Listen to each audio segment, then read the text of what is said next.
Alléluia. Nous bénissons l'Éternel pour ces instants. Amen. Dans la présence précieuse de notre Seigneur. Qui aime les questions ici? Qui aime poser des questions? Y a-t-il quelqu'un qui aime poser des questions? Non, vous aimez pas le savoir en fait. De base, dès notre enfance, les premières choses qu'on commence à faire, c'est poser des questions. Et pourquoi ceci?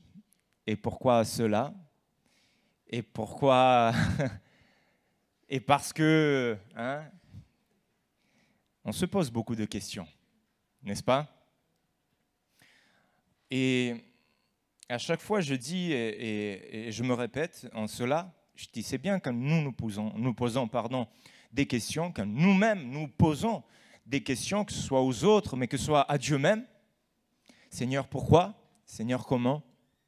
Seigneur, jusqu'à? À quel moment? Etc., etc. Chacun pose ses questions à l'Éternel. Mais il y a toujours ce côté, ou bien qui vient de l'autre côté, les questions qui viennent de l'autre côté.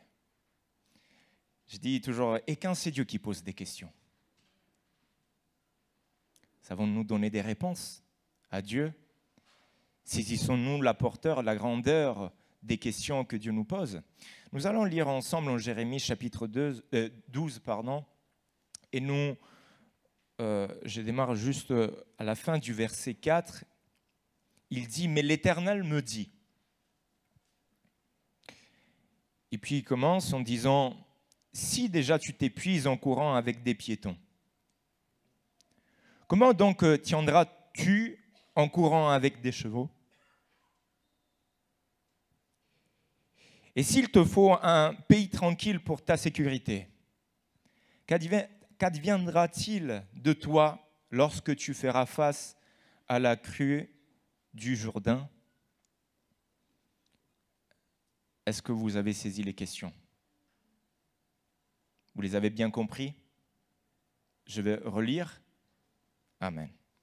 Si déjà tu t'épuises en courant avec des piétons, comment donc tiendras-tu en courant avec des chevaux? Et s'il te faut un pays tranquille pour ta sécurité, qu'adviendra-t-il, c'est difficile cela, de toi lorsque tu feras face à la crue du Jourdain? C'est à la cruée ou la crue? La crue, merci. Cette question ou ces questions sont posées suite à des réflexions de la part du prophète. Très souvent, nous réfléchissons beaucoup, n'est-ce pas? Nous sommes dans la réflexion et nous sommes dans la réflexion aussi envers Dieu face très souvent à des situations que nous vivons. Nous sommes confrontés à des circonstances, à des situations et notre esprit de suite ou nos pensées sont saisies. La première des choses, notre intellect aussi est saisi de suite. Et nous sommes là et des fois, avant même de poser peut-être des questions, nous donnons des conclusions. Nous arrivons nous-mêmes déjà à des conclusions. Et nous amenons des réflexions. Et Jérémie, dans ce cas-là, au premier verset, il nous montre quelque chose. Il dit, tu es juste, Éternel. Et là, on peut dire tous Amen.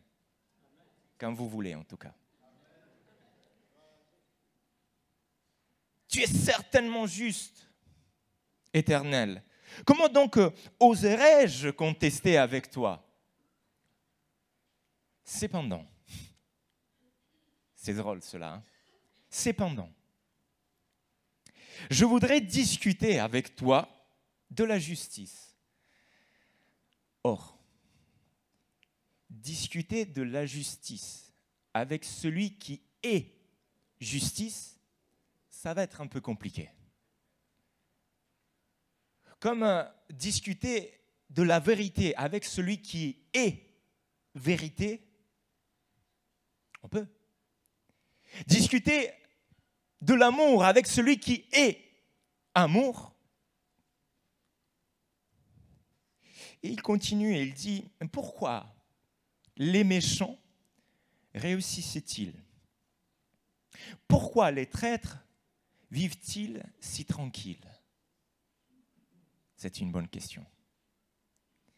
Et savez-vous, une fois j'ai posé cette question, j'étais encore un gamin, hein.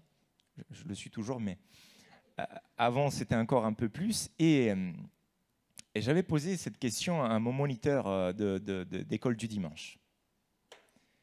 J'avais dit, mais pourquoi en fait les méchants, pourquoi Dieu ne les punit pas de suite? Ils ont fait le mal. Si Dieu est Dieu, si Dieu est le Dieu de justice, et si, imaginez-vous là déjà les pensées que j'avais quand j'étais petit. Si Dieu, pourquoi il ne les foudroie pas de suite? Ça me rappelle que quelqu'un, Seigneur, tu veux qu'on prie pour qu'on fasse descendre le feu du ciel? Hein? Vous en connaissez deux frères qui parlaient comme ça? Pourquoi il ne le fait pas? Et ça m'avait étonné un peu la réponse, et ça m'avait assez convaincu en fait. La réponse de mon moniteur m'a dit, écoute, si il appliquait sa justice tout de suite, est-ce que ces hommes-là ils auraient pu avoir le temps en fait de se repentir? Je dis, ouais, mais quand même ils ont fait du mal. Oui, mais toi, quand tu fais du mal, qui, moi? Si Dieu devait appliquer sa justice aussi envers nous tout de suite. Et il y a ce temps de réflexion. Ce temps de réflexion. Jérémie, il applique vraiment ce temps de contestation aussi, un peu, si on pourrait le dire comme ça. Envers Dieu, il parle et il discute avec Dieu. Alors que le prophète continuait, en fait, dans sa réflexion, Dieu pose aussi ces questions. Des questions auxquelles ne faut pas y passer à côté non plus. Mais au contraire, elles sont dignes d'être prises en considération par chacun d'entre nous. Tout débat, toute discussion sont très intéressants, sont très, très importantes aussi pour nous, n'est-ce pas? Alors, dites-moi aussi, vous n'avez jamais vécu une telle chose? Le fait que, alors que tu es en train de poser des questions à Dieu, Dieu te répond avec d'autres questions. Très souvent, je pense que je peux le dire, même si c'est les Juifs qui font ça. Nous, on le voyait très souvent. On posait des questions et ils nous répondaient avec une autre question. Des fois, ça s'énerve un peu parce que quand tu veux une réponse et que tu as une autre question après, mais Dieu dit, et Dieu répond des fois avec d'autres questions. On rajoute, allez. Et si vous voulez un peu comprendre aussi, si vous voulez voir le beau débat de discussion ou de question après question, vous pouvez aller voir, si vous voulez, Job 38. Faites-vous un passage à la maison sur Job 38 pour voir et compter tous les points d'interrogation qu'il y a dedans. Et alors que tu es en train de poser des questions à Dieu, Dieu aussi te pose des questions, mais pas forcément pour que tu lui répondes. Parce que Dieu connaît déjà la réponse. Est-ce que vous croyez que Dieu connaît déjà ce qui est sur votre cœur? Daniel, avant même que tu pries, avant même que tu ouvres ta bouche, avant même que tu fais l'effort ou tu plies ton genou pour, une réponse est sortie du ciel, est partie du trône. Dieu connaît ce qu'il y a sur ton cœur, même ce matin. Ce matin, encore avant que tu ouvres les yeux, tu te réveilles, Dieu connaissait déjà ce qu'il y avait sur ton cœur. Dieu est omniscient.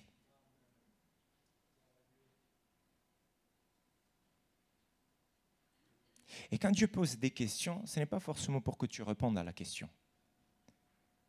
Mais c'est parce qu'on réfléchisse un peu, pour réfléchir, pour nous amener à la réflexion. Dieu n'a pas besoin de savoir. Dieu sait. Nous avons besoin de savoir, de réfléchir des fois, de comprendre, de se poser, de s'arrêter un instant. Quand Dieu nous pose la question, c'est pour que nous puissions réfléchir aussi. Des fois, nous voulons la réponse tout de suite parce que c'est plus simple, n'est-ce pas? C'est plus beau. Question-réponse. Ça existe, des jeux même. Question-réponse. Tu as 10 secondes pour répondre à la question. Sinon, temps terminé, plus besoin. Seigneur, je te pose une question, je te demande une seule chose. Et si tu ne me réponds pas, c'est pas grave. Je trace tout droit. Alors que là, dans la pensée de Dieu, dans le désir aussi de Dieu, c'est que au moment où même peut-être nous posons des questions, Dieu même nous repose des questions. Mais ce n'est pas parce que simplement il veut, nous conduire, nous amener loin, etc. Mais c'est c'est pour que nous puissions en fait grandir, réfléchir un peu.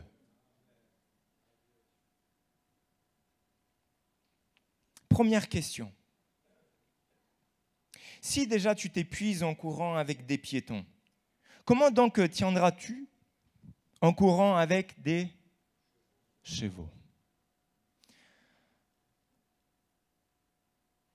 Je vous confesse une chose. Confession time. Je ne suis pas trop fan de la course. J'aime pas trop courir. Il y a des sportifs ici? Il y a quelqu'un qui aime courir? Ouais, vous êtes tous humbles. Il y a quelqu'un qui a levé la main. Faisons que je vous croie. Peut-être que je vais réfléchir tout seul à ces questions, il n'y a pas de souci, mais on verra quand même ensemble. Dans la réflexion que je me suis posée, ou bien la réflexion et ma réponse aussi. Seigneur, c'est vrai, en fait, effectivement, la course, courir déjà avec des piétons qui vont à mon niveau, après tu me parles des chevaux. Seigneur, c'est vrai, je me fatigue. Je me sens épuisé en courant déjà avec des piétons. Dans les petites choses de la vie, c'est vrai, Seigneur, que des fois, je suis là. Cette journée, alors, il est quelle heure? Quand on dit ça va, moi, la première des réponses que je veux donner, ne me parle pas. Ça va. Et après, on dit le ça va, qui est un peu mangé, non? Ça va. Moi j'ai dit plus ça va, j'ai dit sababa. Vous connaissez sababa? Ce n'est pas une divinité étrangère, ne vous inquiétez pas. On le disait quand on était en Israël, les Juifs, ils disent sababa. C'est beau, c'est un mélange. C'est aussi à cause des fois de ma volonté, la pensée de ne pas y arriver forcément, peut-être la pensée ou les pensées qui me chargent, mon entourage, les différentes choses que je peux vivre dans le quotidien.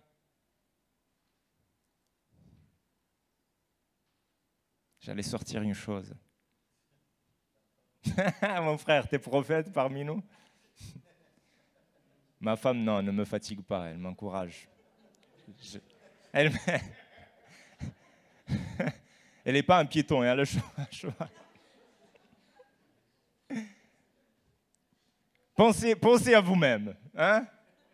Que chacun pense à ses difficultés, à ce qu'il peut vivre. La parole est réflexion aussi. Fatigué avant de commencer, même avant de commencer. Je ne le fais pas très souvent.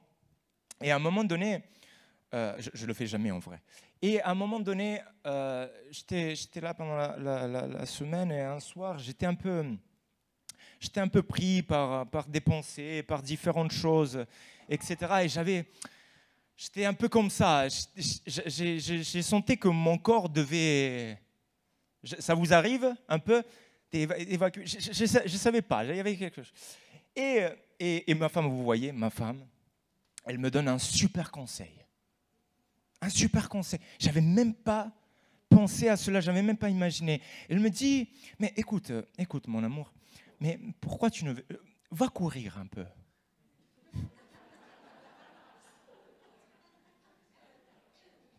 Pourquoi vous rigolez? Vous pensez qu'elle voulait se débarrasser de moi?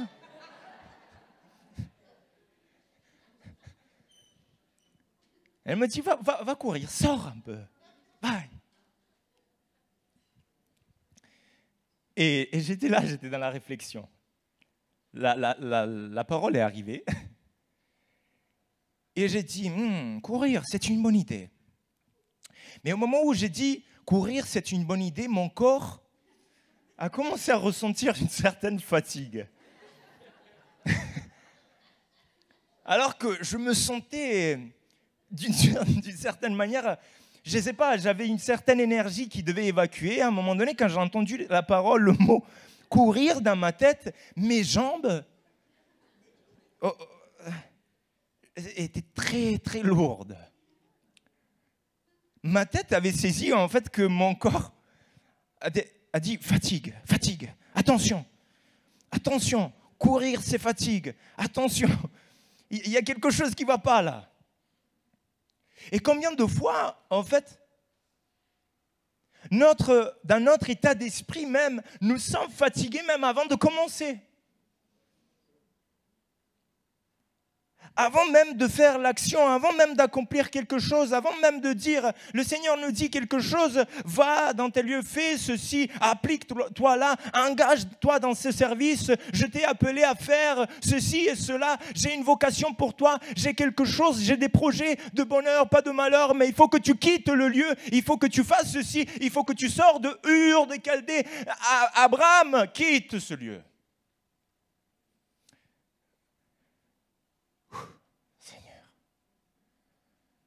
Un instant. Je suis fatigué de naissance, Seigneur.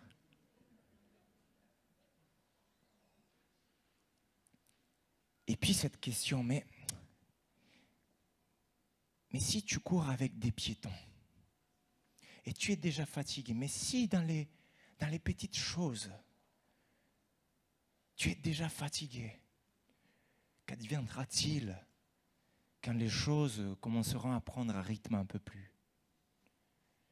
Quand je t'appellerai peut-être à la bataille, à la vraie bataille spirituelle, au vrai combat spirituel. Si je te demande de veiller pour 10 secondes, 15 secondes, 20 secondes, 30, 1 minute, 5 minutes, et nous n'arrivons pas à cela, qu'adviendra-t-il quand je demanderai des veillées de prière à mon église? Si je te demande de t'appliquer dans une petite chose, et même dans la petite chose, nous avons cette fatigue qui nous saisit. Qu'adviendra-t-il au moment où, comme je disais, nous, dans nos propos et nos réflexions, nous sommes toujours nous avançons beaucoup en fait. Nous demandons, moi je le dis avec grand plaisir et je continuerai parce que peut-être je le fais aussi dans ma simplicité ou dans mon envie de le faire, de m'engager aussi avec Dieu. Mais quand je dis Seigneur, bénis-moi, Seigneur, utilise ma vie, Seigneur, fais de moi, Seigneur, que ma vie. Je disais même hier à la jeunesse que nous étions donc à Cagnes-sur-Mer, je disais, qui a déjà prié et a déjà dit au moins une fois, s'il vous plaît, dans votre vie, dans notre vie, Seigneur, me voici. Seigneur, utilise ma vie. Utilise-moi, Seigneur. Est-ce que tu l'as déjà dit une seule fois dans tes prières, dans ta vie? De base, j'avais demandé de lever la main aux autres. Après là, parce qu'après, une fois qu'on l'a dit, c'est ça le problème. Si on peut l'appeler problème. Hein? C'est un problème. Le problème, c'est la suite, dit quelqu'un. Et dans nos propos sont peut-être sincères. Mais puis, on nous demande une implication. Marche. Marche, je marche. Marcher, déjà, ça rentre un peu plus, c'est un peu plus simple dans nos têtes. N'est-ce pas? La marche pour Jésus. Si on aurait dit la course pour Jésus, peut-être même en même. Le marathon pour Jésus. Marcher, c'est assez simple, c'est assez... Voilà, je le fais quand même, c'est assez naturel. Hein? Et Dieu nous dit marche, bon, ok Seigneur, marcher, ok. Cours maintenant. Cours maintenant. C'est le moment où il faut s'impliquer un peu plus. C'est le moment où je te demande non plus de courir avec des piétons, non plus de te fatiguer pour les petites choses, mais je te demande quelque chose de plus. Maintenant, avance, cours avec des chevaux. Contre des chevaux. Peut-être la difficulté, le niveau va monter. Il faut qu'il y ait un peu plus d'endurance. Il faut qu'il y ait un peu plus de conviction là-dessus. Un état d'esprit qui est différent, un engagement qui est différent. Oui, Seigneur, je suis fatigué, je le reconnais. Moi-même, je me fatigue. Nous tous, nous pouvons nous fatiguer. Mais la parole nous dit, je puis tout par celui qui me fortifie. Je puis tout par celui qui me fortifie. Avec Dieu, nous ferons des exploits et il écrasera nos ennemis. Je cours vers le but pour remporter le prix de la vocation céleste de Dieu en Jésus-Christ. Amen.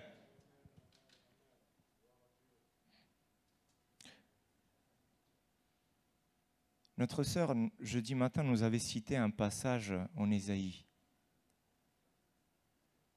en parlant de ceux qui courent et qui ne se fatiguent pas. La force qui vient de la part de notre Dieu est différente. Mes frères, mes sœurs, oui, nous sommes fatigués pendant la marche. Oui, nous sommes fatigués pendant la marche avec Jésus aussi des fois.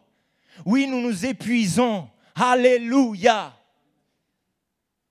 Mais notre Dieu, oh, le prince de la vie est avec moi. Le prince de la vie me fortifie. Celui qui peut tout en moi, il me fortifie. Amen. Et s'il le fait avec moi, il le fait avec toi, mon frère et ma sœur. Et s'il me donne les forces pour marcher, il le fera aussi avec toi. S'il l'a fait avec les disciples, s'il l'a fait avec les apôtres, qui ont été tués pour la cause de l'évangile, oh, il ne le fera pas, nous, dans notre quotidien. D'être fortifiés dans nos différentes choses. Alléluia. Je résume. Mouvement et progression. Repense.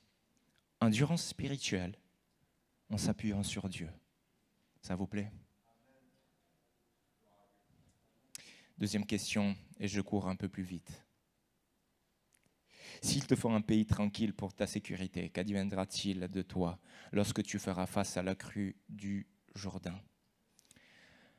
Cette fois-ci, c'est le lieu et la situation. Et je ne le mets même pas entre parenthèses. Et quand je parle de lieu et situation, je veux parler aussi de confort.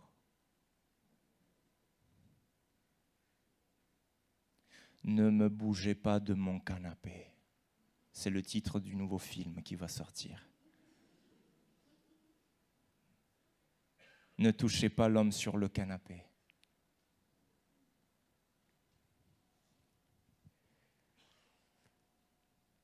De la même nature, mais qui touche un domaine quand même différent.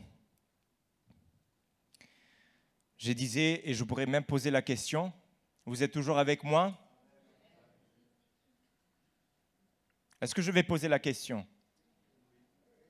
Vous êtes sûr? Qui aime le confort? Vous voyez, je pose, c'est ça le problème. C'est ça le problème de poser des questions aux croyants. Alors, si je réponds oui, je dis la vérité. Si je ne lève pas la main, je fais un peu comme la Suisse, mais en tout cas, ils vont savoir que c'est oui quand même. Donc, Qui aime le confort? Vous n'achetez pas le meilleur canapé, le meilleur lit, la meilleure des chaises, la meilleure des voitures quand on peut.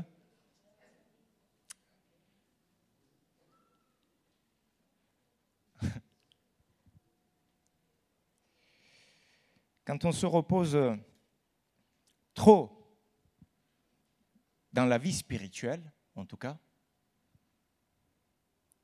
quand on s'installe dans une zone de confort, très souvent, on oublie qu'à tout moment, notre situation peut changer. Dieu veuille que notre situation change. Quand est-ce que a été la dernière situation qui a un peu changé en fait et qui a un peu brisé ta monotonie? Quand est-ce qu'a été la dernière fois que toi-même tu as fait quelque chose pour Dieu et que cette chose-là en fait a brisé la monotonie de ta marche, de ton quotidien? Je vous laisse juste un temps de réflexion.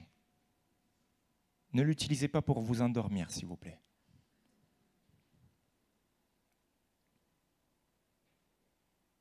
J'aime bien ce lieu, cette situation. Et nous en parlons, frères et sœurs, très souvent de cela. Très souvent. Très souvent, nous sommes confrontés à cela. En fait, j'aime bien là où je suis, j'aime bien faire ce que je fais, j'aime bien ne pas être trop dérangé, j'aime bien mon état, j'aime bien. Nous aimons bien en fait ce que nous sommes et ça c'est un danger. Nous aimons bien ce que nous sommes devenus et ça c'est un danger aussi. Car la parole nous dit aussi qu'il faut tendre à la... Ça commence par paix et ça termine par affection. Donc, je vous ai donné tendre à la... Ok, tendre à la perfection. Donc, tendre à la perfection me dit clairement que là où je suis maintenant, c'est top de top. Je suis bien, je suis arrivé. Voilà, Seigneur, ne demande plus rien. Ce lieu est parfait pour moi. Ce lieu est bon. Cet endroit, cet élan, cet état d'esprit, ma vie même, les différentes choses. Je me contente de cela. Ouah, là, j'ai sorti un mot, franchement. Je me contente de cela. Moi, je me réjouis et je me contente de mon Dieu, de mon Seigneur. Alléluia. Je me réjouis de mon Dieu. Amen. De la vie avec mon Seigneur. Mais je sais que je ne peux pas me contenter de mon état. Car je sais que la tendance, et même l'apôtre Paul nous enseigne, que le Seigneur l'a béni déjà, nous enseigne.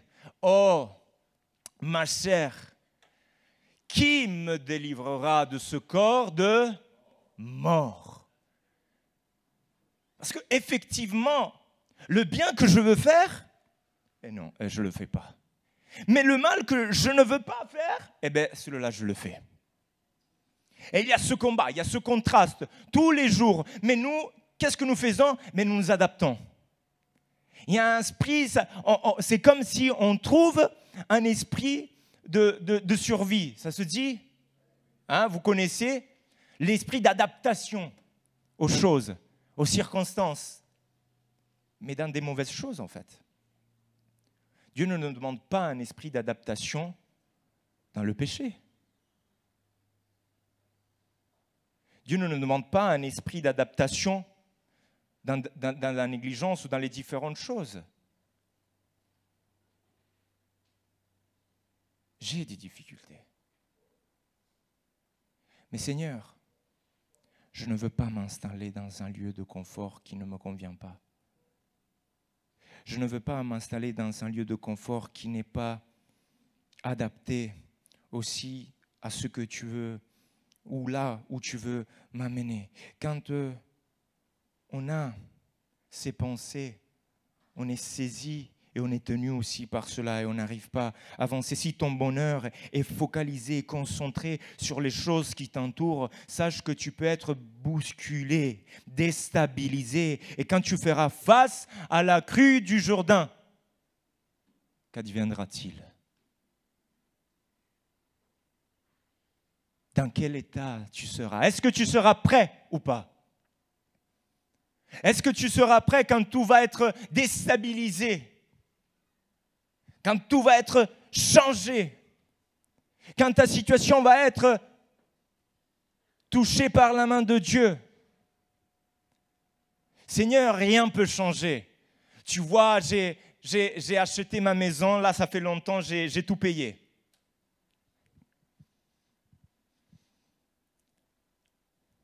Alors là, je vais pas faire lever la main, je vous promets, mais j'aimerais bien, des fois, parce que ça m'est arrivé, de prier et dire, Seigneur, merci que tu as accordé cette bénédiction à cette personne. Maintenant, Seigneur, envoie-la en mission. Non? On a besoin de missionnaires. Je viens de finir, je viens d'être bien, de m'installer, etc. Seigneur, change, bouscule. La prière que nous avions faite, utilise ma vie, elle est un peu après, selon sous mes conditions, Seigneur, utilise-moi.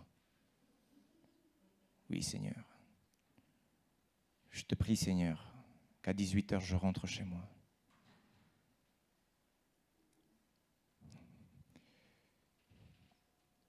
Et je terminerai, j'avais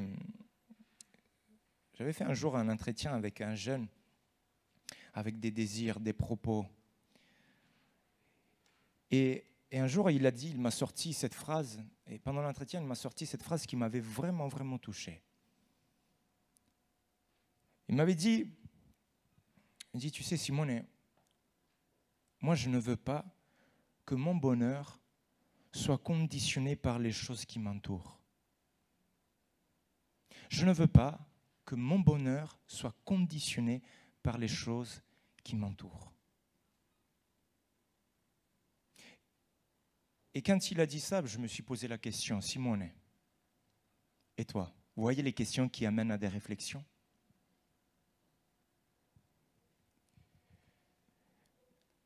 On peut passer par des moments aussi difficiles. C'est vrai qu'il y a le lieu de confort, le lieu où nous sommes tranquilles, le lieu où le Seigneur nous a bénis, le lieu où nous sommes comblés aussi des bénédictions, le lieu du bonheur, etc. Mais quand le moment arrivera, serons-nous prêts? Quand la persécution peut-être arrivera, serons-nous prêts? Quand la moquerie arrivera, quand les insultes arriveront, serons-nous prêts? Quand l'apostasie arrivera, quand le lieu change, quand le confort change, quand nous n'aurons plus d'électricité,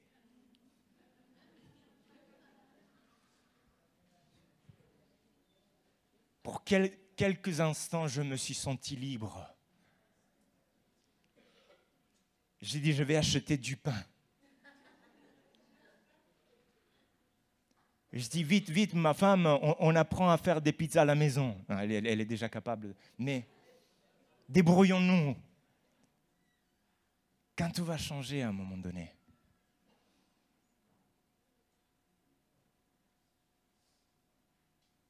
Aurons-nous la même confiance que nous avions en Dieu auparavant? Quand tu passeras par les eaux, je serai avec toi. Quand tu traverseras les fleuves, ils ne te submergeront pas. Quand tu marcheras dans le feu, il ne te fera pas de mal. Et par les flammes, tu ne seras pas brûlé. Alléluia. Je ferai confiance à celui qui, dans un moment ou dans des moments de tempête, dit.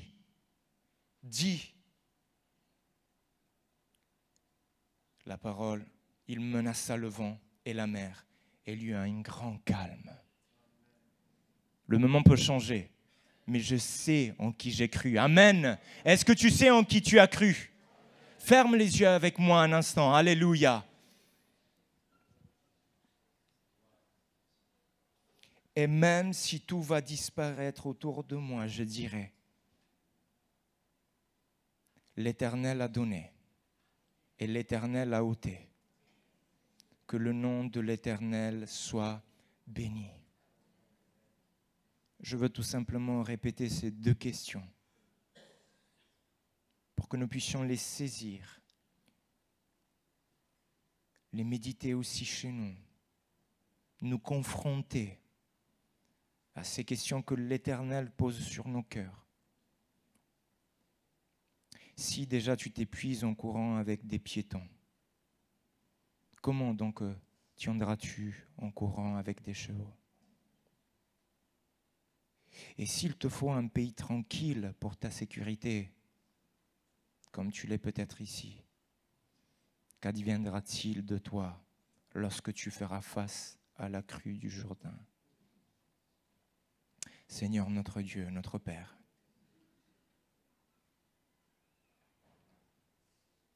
face à ta parole, nous reconnaissons aussi notre état, notre petitesse, mais ta grandeur aussi. Face à ces questions, Seigneur, je veux remettre encore ma vie et la vie de mes frères et mes sœurs entre tes mains. Père, très souvent nous nous fatiguons pour des choses qui n'appartiennent pas à ton royaume. Et nous continuons à courir, à nous épuiser, comme pour courir après le vent, Seigneur. Notre Père,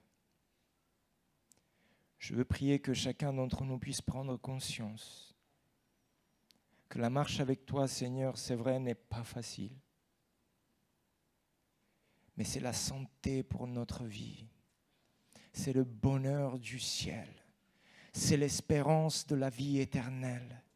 C'est la gloire de Jésus dans nos vies. Alléluia.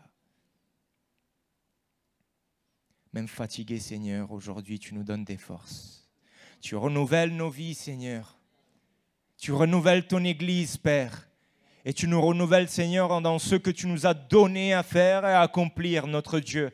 Et nous voulons le faire, Seigneur, avec la force que tu nous donnes, Seigneur. Par la puissance de ton esprit, notre Dieu.